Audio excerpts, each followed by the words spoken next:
오늘 저희들 함께 보실 하나님 말씀은 로마서 3장 9절에서 18절입니다. 그러면 어떠하냐? 우리는 나으냐? 결코 아니라. 유대인이나 헬라인이나 다 죄 아래 있다고 우리가 이미 선언하였느니라. 기록된 바 의인은 없나니 하나도 없으며 깨닫는 자도 없고 하나님을 찾는 자도 없고 다 치우쳐 함께 무익하게 되고 선을 행하는 자는 없나니 하나도 없도다. 그들의 목구멍은 열린 무덤이요 그 혀로는 속임을 일삼으며 그 입술에는 독사의 독이 있고 그 입에는 저주와 악독이 가득하고 그 발은 피 흘리는 데 빠른지라. 파멸과 고생이 그 길에 있어 평강의 길을 알지 못하였고 그들의 눈앞에 하나님을 두려워함이 없느니라 함과 같으니라.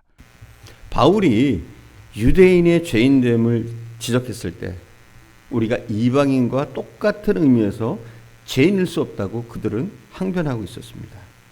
유대인들의 변론의 근거 세 가지를 들자면, 첫 번째는 그들이 가지고 있었던 신앙적인 특권을 그들은 변론의 근거로 삼습니다.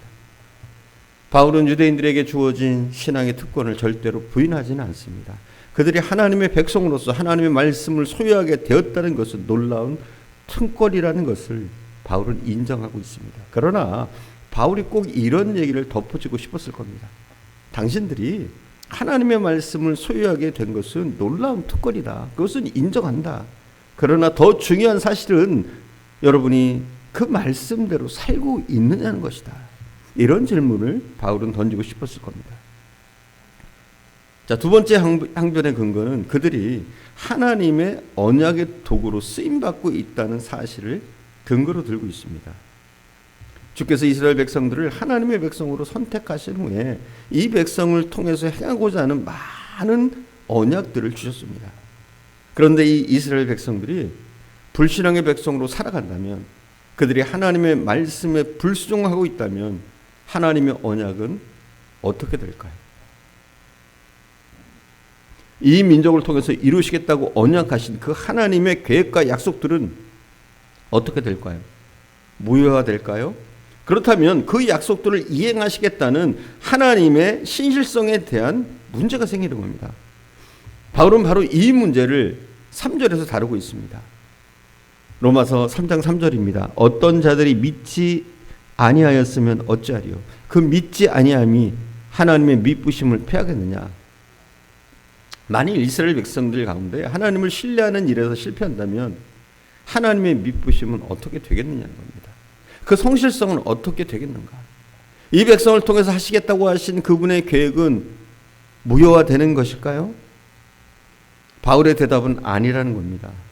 이 백성들의 불성실함에도 불구하고, 불신앙에도 불구하고 하나님은 그 언약을 행하시겠다는 겁니다. 이것은 오히려 하나님의 성실성을 높이는 일이 아니겠습니까? 사람들의 불성실에도 불구하고, 이스라엘 백성들의 불신앙에도 불구하고 오히려 하나님은 언약하신 대로 반드시 성취하십니다. 이것은 오히려 하나님의 성실성을 드러내는 겁니다. 그러나 그것이 이스라엘 백성들의 불신앙을 정당화해 주지는 못한다는 겁니다. 세 번째로 바울은 유대인들이 사도 바울에게 제기했던 또 하나의 질문을 다루고 있습니다. 그것은 하나님의 의와 선의 도구로서 그들이 쓰임받고 있다는 겁니다. 근거로 그들이 이방인과 마찬가지로 죄인으로 간주될 수 없는 항변을 하고 있습니다. 이 세 번째 변론은 일종의 궤변이라고 할 수 있습니다. 쉽게 말하면 이런 얘기입니다. 이스라엘 백성들은 바울과 얘기하면서 그들 가운데 많은 사람들이 하나님을 불신앙하는 사람들이라는 것을 부인할 수 없었고, 그들 중 많은 사람이 불의한 사람이라는 것을 부인할 수 없었고, 또 그들 가운데 많은 악한 사람이 있다는 사실을 부인할 수 없는 코너에 몰렸습니다. 그러니까 궤변을 제의합니다. 그 궤변은 일종의 소피스적인 궤변이라고 할 수 있습니다. 우리가 불의하기 때문에 의로우신 하나님이 상대적으로 나타났다면 그럼 우리는 하나님께 쓰임받은 것이 아니냐는 겁니다. 우리의 악함으로 인해서 하나님의 선하심이 더욱더 드러날 수 있다고 한다면 우리의 악함이 하나님 앞에 쓰임받는 것이 아니냐 이겁니다. 우리가 쓰임 받았는데 하나님께 어떻게 우리를 심판하실 수 있느냐는 그런 논리입니다. 그것이 5절과 7절과 8절을 통해서 계속됩니다. 7절을 한번 봉독하겠습니다. 그러나 나의 거짓말로 하나님의 참되심이 더욱 풍성하여 그의 영광이 되었다면 어찌 내가 죄인처럼 심판받으리요. 여러분, 우리는 비슷한 논리를 통일교 교인들을 만나서 전도해 보면 그런 궤변을 들어볼 수가 있습니다. 물론 통일교 교인들은 십자가가 하나님의 계획이고 하나님의 예정이라는 것을 부인하는 것은 알려진 사실입니다.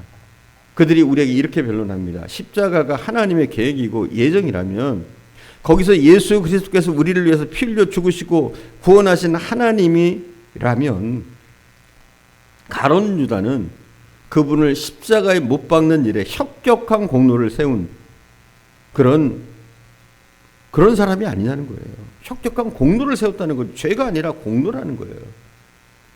물론 하나님은 가룟 유다의 반역과 배신까지 사용하셔서 십자가의 구속이란 놀라운 하나님의 뜻을 이루셨습니다. 그러나 가룟 유다의 반역과 배신이 그렇다고 해서 정당화 될 수는 없는 겁니다.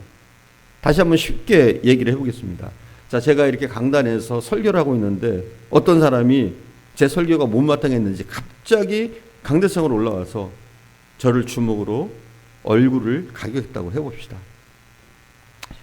그러나 저는 그렇게 맞았음에도 불구하고 전혀 미동하지 않고 대항하지도 않고 그냥 맞기만 하는 거예요. 그리고 잠시 후에 설교를 또 이어갑니다. 이렇게 했다고 해봅시다. 아주 태연하게 나는 그 사람을 용서하고 받아줬다고 해봅시다. 그 사람이 때렸다는 사실까지 변하지는 않습니다. 저는 믿음으로 참고 나름대로 대단한 믿음을 보일 수 있겠지만 그런 일들을 통해서, 그러나 내가 용서했다고 해서 아니면 내가 참았다고 해서 그 상대방이 저지른 일 자체가 정당화될 수는 없는 것입니다. 여러분, 우리 목사님 대단하다, 감동하실 수 있습니다. 그렇다고 해서 그 사람이 정당화될 수는 없습니다.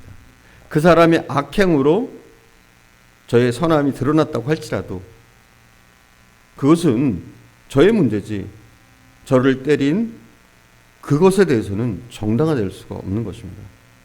바울 사도도 똑같은 논리를 여기서 전개하는 것입니다.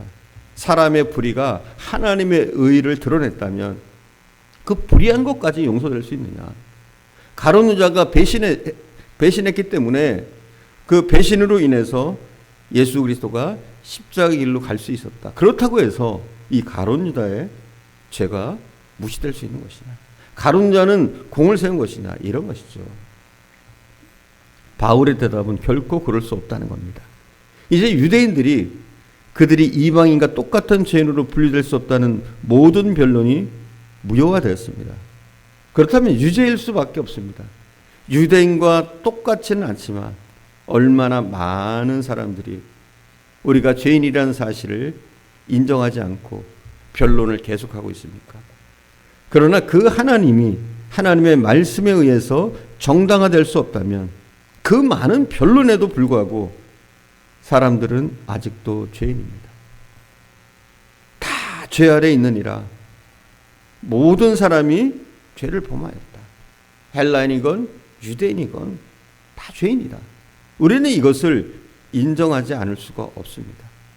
유대인들이 제 아무리 그들의 핏줄을, 그들이 가진 말씀을, 또 그들이 서로 하나님의 뜻대로 행하지 못했다고 할지라도 그것도 하나님의 그 위대하심을 빛낸 것이라면 무엇이 문제겠느냐 하는데 전혀 그렇지 않다는 거죠.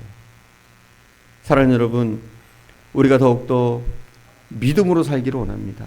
우리가 표면적 유대인이 아니라, 겉으로만 크리스찬이 아니라 진정한 크리스찬으로 하나님의 이름을 높이며 또 우리의 삶 가운데서 말씀의 능력을 전하는, 또 내가 그 말씀을 실천함으로 하나님의 역사를 일으키는 저와 여러분 되어줄 수 있기를 간절히 축원드립니다. 기도하겠습니다. 사랑하는 주님, 우리가 때로는 우리의 연약함에 대해서, 우리의 죄에 대해서 핑계댈 때가 많습니다. 유대인처럼 우리가 혹시라도 우리가 죄인이라는 사실에 대해서 항변하고 따지지는 않는지 다시 한번 살펴보게 하옵소서. 철저히 우리가 죄인이라는 사실을, 주님의 은혜가 아니라면 우리가 살아갈 수 없다는 사실을 인정하고 우리가 더욱더 믿음의 경주를 할 수 있도록, 믿음으로 살아갈 수 있도록 은혜를 내려주옵소서. 오늘도 함께 하신 주님께 감사드리며 우리 구주 예수님의 이름으로 기도드립니다. 아멘.